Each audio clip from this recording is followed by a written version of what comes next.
Northwest Victim Services is a nonprofit agency located in the heart of Germantown. We serve those within the 5th, 14th, 35th, and 39th police districts in Philadelphia, PA. While we serve all victims of crime, we most often see and serve those who are most disproportionately impacted by violence, those who sit on the margins of our communities and who tend to be members of the LGBTQI communities, Black and brown young people, domestic violence survivors, and immigrant communities. And with that population, we see like so many gaps in the evening and the weekends. Right, and some of the basic needs that individuals who are the most underserved tend to be food, clothing, transportation, housing, funeral costs, and cell phones for safety, DV victims for safety. That is so true. And the gap comes in when we need the emergency funding. Victims' compensation is great, but it is reimbursable. But we need to be able to provide a domestic violence victim with a cell phone who's at the hospital and cannot return home. And those victims the whole homicide survivors who just lost a loved one and they need to transport their loved one back to Chicago, back to Haiti. And we need to have those funds that are up front to be able to serve. Right. And while there are a myriad of services and resources in the city of Philadelphia, many of them are not equipped to deal with the nuanced needs of our victims and in a timely manner that many of them need.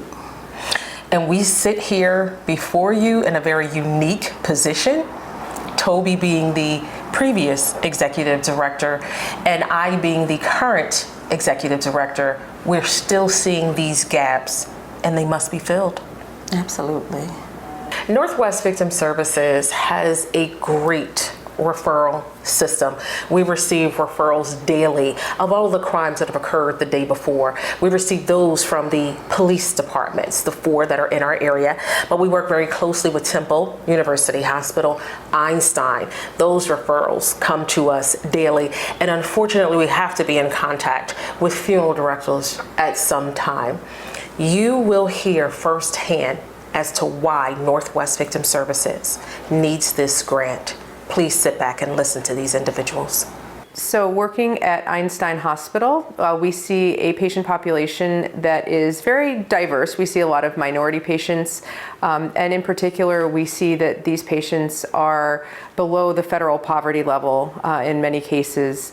So there's a great need for all kinds of services. When they've been victims of crime, we find that it's very difficult for them to obtain needed services. So we will refer them to Northwest Victim Services, and it's great that they can obtain the needed services. A lot of times they need things like therapy, they need things like help with covering funeral expenses, and we connect them, and they are very great about connecting them. But because they are below the federal poverty level, because they struggle with meeting their basic needs, and these are reimbursable services, we ask them to pay these expenses up front, which is very difficult or impossible for them to do. I think it's very easy to take for granted how hard this is and what a hardship this is on people who are already suffering as they've been a victim of crime, to then come up with money to cover these expenses and then ask to be reimbursed. So working at Temple University Hospital, where I am, where I have a violence intervention program, it's critical to have a partnership like the one that we have with Northwest Victim Services. Historically, we would send patients right back out into the communities that brought them to us in the first place with nothing about their circumstances changing. They were patched up, they were in pain, and they were going right back to the exact same conditions that led to their harm in the first place. Melanie Nelson, the executive director of Northwest Victim Services, had approached us several years ago to try to connect with us so we could help create a collaborative a partnership where we could refer patients directly to her. And that was a game changer for us, honestly. What it meant is that we had an ability to do a warm handoff to an organization that had the expertise in working with victims of crime, that could help them with their needs, and that could ultimately lower their chances of re-injury. And it's not just re-injury. We're talking about individuals who already at baseline, who are already dealing with tremendous amounts of trauma, who've now been recently traumatized. They're going to go back out there. They feel unsupported, they feel hopeless. And here we are connecting them to an agency that would say from the very beginning, we got you.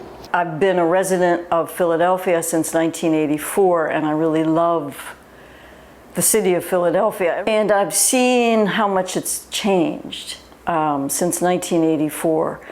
After the pandemic, things really started to intensify in terms of that change. I was reading the Philadelphia Tribune, and there was an article in there about Melanie Nelson and Northwest Victim Services. And I read the article and I said, I got to help this woman. So I called her up and she said, wow, we need a psychologist. So she got me involved and I started seeing people. She threw me into the deep end, and I've been learning so much about this population, these people, and the grief counseling and the other work that I do in terms of therapy for victims of crime. And it's become a lot of violent crime. So Einstein refers many patients every week to Northwest Victim Services. And what we're finding is that increasingly we're seeing a dramatic increase in the number of these clients who are female. A lot of these are victims of gunshot violence, and so their needs are very complex, and Northwest Victims has been very responsive to that. An example of how this partnership can not only serve to support victims of crime, but to help interrupt cycles of violence, you can look at something like pain management. We send patients home from the hospital who, depending on their insurance, may have very limited access to pain medicine. Those individuals who are experiencing excruciating physical pain, who can't get meds in the hospital, may ultimately turn to medicine on the street. So it's critical to have a partner like Northwest Victim Services that can help them get the funding for those pain meds, and to be able to work with the hospital to say, we can get them a prescription as quickly as possible. It's that kind of linkage that is key. Financial hardship is real. My 15-year-old son, was shot multiple times and was murdered. And just having to pay, he had insurance, but they didn't pay out right away, so I had to kind of pay out of pocket and make adjustments, and I missed work for a month. So I was about to be kicked out because my rent was due and I wasn't able to pay it. Melanie Nelson had reached out to me and kind of gave me resources and kind of guided me which way to go or who could help me. In terms of the timeline and doing therapy, it's very hard. Therapy doesn't work in a linear fashion. And every individual is different and has very different, unique needs. For one thing, the lives of many of these folks has already been chaotic. Now throw in a murder or being shot 5 times in the legs, and you could no longer walk, and you can't work, and you can't pay your rent. So we're talking about a lot of chaos, and you can't fit that kind of need for therapy into a nice, neat time frame. Therapy takes as long as it takes, and sometimes I'll see people who I haven't heard from in 3 years, and then they show up again. People just can't afford life insurance. Their financial situation, it appears to be much worse. A lot of people are in poverty here in the Philadelphia area. However, they still end up in this situation where they passed because of the gun violence in the city. This is one of the most violent cities in America. Generally, the cost of a funeral could range anywhere from $4,000 to possibly $6,000. Now, this is without burial. And there's other factors like flowers and programs and like that. But if, say, someone passed away here and they wanted to be shipped back home to another country, then you had to involve the consulate. You also had to involve airfare.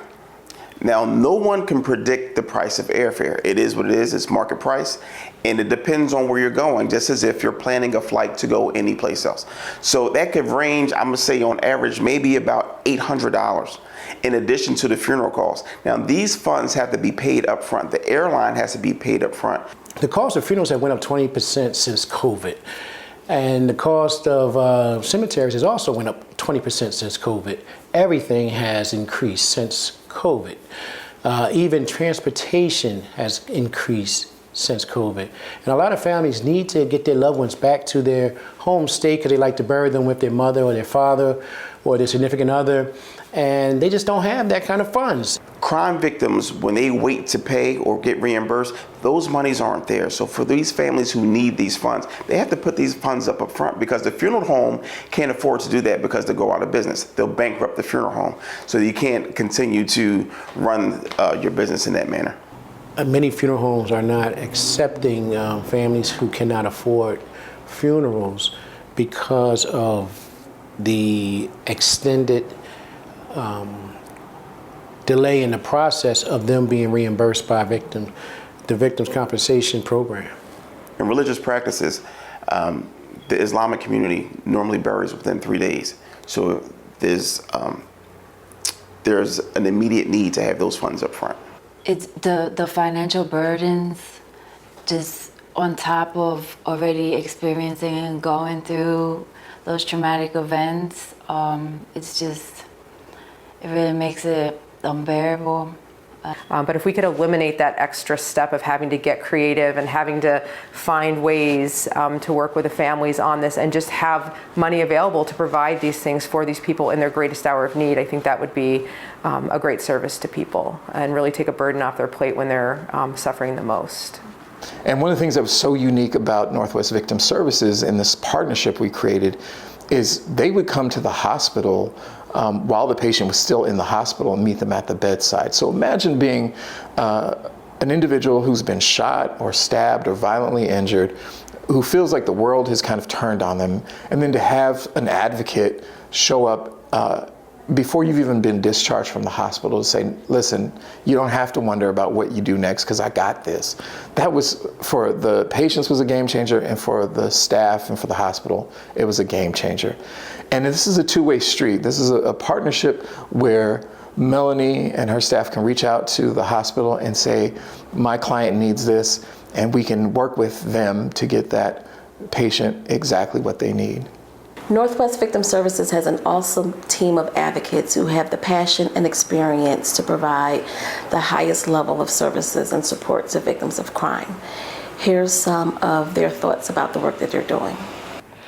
My history with Northwest Victim Services goes back to the 80s. So I've been tied to the Northwest section of Philadelphia for many, many years, having been the executive director for 7 years and 7 months. Then going over to the Philadelphia District Attorney's Office, where I actually worked on the crime scenes when the body was there and offering crisis support to families and community members. And then going to an agency where I was able to oversee a crisis intervention statewide program. I was able to oversee forensic nurses who offered SANE exams for those who were raped. So the experience is vast. In all of those years, seeing many victims and co-homicide survivors whose needs have gone unmet. Those domestic violence victims who leave a situation and they have no cell phone, they have no food, they have no clothing, and they have nowhere to go because all of the shelters are full. In this rich experience of victim services with Northwest Victim Services, I was able to establish a great relationship with Temple University Hospital, where I had a hand in helping them create the system that they have, where they have 24-hour advocates around the clock. But they call the community-based agencies when they need resources. So there are victims who are hurting on a weekend, victims who are hurting during the evening time when other agencies are closed. And the victim advocates, including myself, we're stuck and we're not able to help them. So this project is needed. I will oversee and manage the project. I will make sure that the Northwest Victim Services staff have all the training and all the equipment they need to be able to serve those in those underserved communities who are affected by all gun violence, by violence as a whole. On October 14, 2017, I did lose my father to gun violence here in the city of Philadelphia. It was extremely traumatizing. Although I had experienced violence through my neighborhood growing up in the city, I hadn't experienced it so close to home. Being that the case was cold, I never got closure. I didn't have the answers that I needed, which fueled a fire to want to help those who did have the opportunity to go to court and help people. So I started working with Northwest Victim Services as a bilingual court advocate, peer specialist. So I do go to the courtroom 3 days a week, and I'm able to get my closure by helping my clients, whether it's helping them with forms to get their materials back that were damaged or lost, or help them with a stay away order so that that perpetrator doesn't come near their house, and make them feel safe and let them know that they're not alone. So working here has been life-changing. It has been a blessing, and I'm very grateful to be serving the victims of the Northwest section of Philadelphia. Although I am not directly from this neighborhood, I do live on the next town over, so I do have family and friends who do reside in Northwest Philadelphia. So it is something that I do take pride in, and I do take very serious. I believe that my steps have been ordered here at Northwest Victim Services. As a victim of domestic violence, and also I've had friends who are victims of homicide, I do understand the power of encouragement, influence, and having someone to walk with you through those things. I also understand that people don't want to know how much you know, they want to know how much you care. And because I know that, I'm able to pour that and help other people when they're in a dark place. It's really important. I take this job very seriously because I believe that we become so other people can become. And to be able just to help them, to say somebody cares, means the world. It could be the difference of life and death for somebody, just to have somebody to listen to them. Also, we do a peer support. I'm also a peer support specialist here at Northwest Victim Services, where we do group for homicide survivors as well as people who have experienced traumatic events. So what we do with the peer support group is not so much per se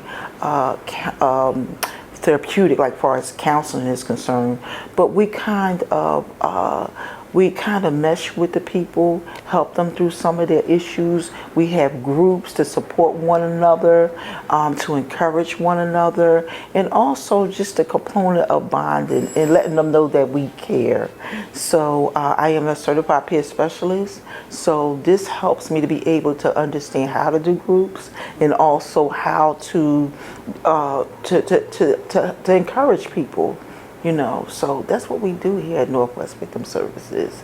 And I'm so grateful to be a part of this team. I felt like I needed to be more in my community, especially growing up around in this area, because there were so many of my friends who have been murdered by gun violence and just the endless cycle of it. I felt like it's no way for me to not be involved some way. And I can really count on one hand how many friends I have left from elementary that didn't even make it to 18. So just seeing on the news and stuff, and just, it kind of hits home, even if it's not me personally, because it's like that's somebody's loved one. And I just want to feel like, what can I do? Like, what can I bring to the table to kind of bring more awareness to the fact that young people are really the ones that's out here losing their lives unjustly, and they need the support and love a lot. And a lot of people feel like they don't have anybody out there. They don't have any resources. They might feel like, well, this is all I know. And I think that's really where my position comes in, because I'm having conversations with them, and then like now I'm bringing what they said to the table to make Northwest be better and show up for young people in the community. And I think that therapy and other outlets, maybe not just therapy, but therapy is like really important, because some people have really big emotions and they don't really know how to deal with those emotions. And I think that sometimes people just need a listening ear. And whether or not like you might have to go through a couple therapists till you get the right one, just having somebody to sit and listen I know personally, like having somebody listen with no judgment, don't have to hear about how you shouldn't have done this. It makes you kind of be like, okay, maybe I do have a purpose. Maybe, life isn't, a bad day doesn't mean a bad life.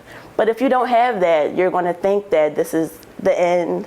And that leads to poor decisions, and it's just an endless cycle, I think. And for me, I just really think it's important to have young people at this table, because without young people, like we can't make rules and think that we know what young people need if we're not including them in the conversation.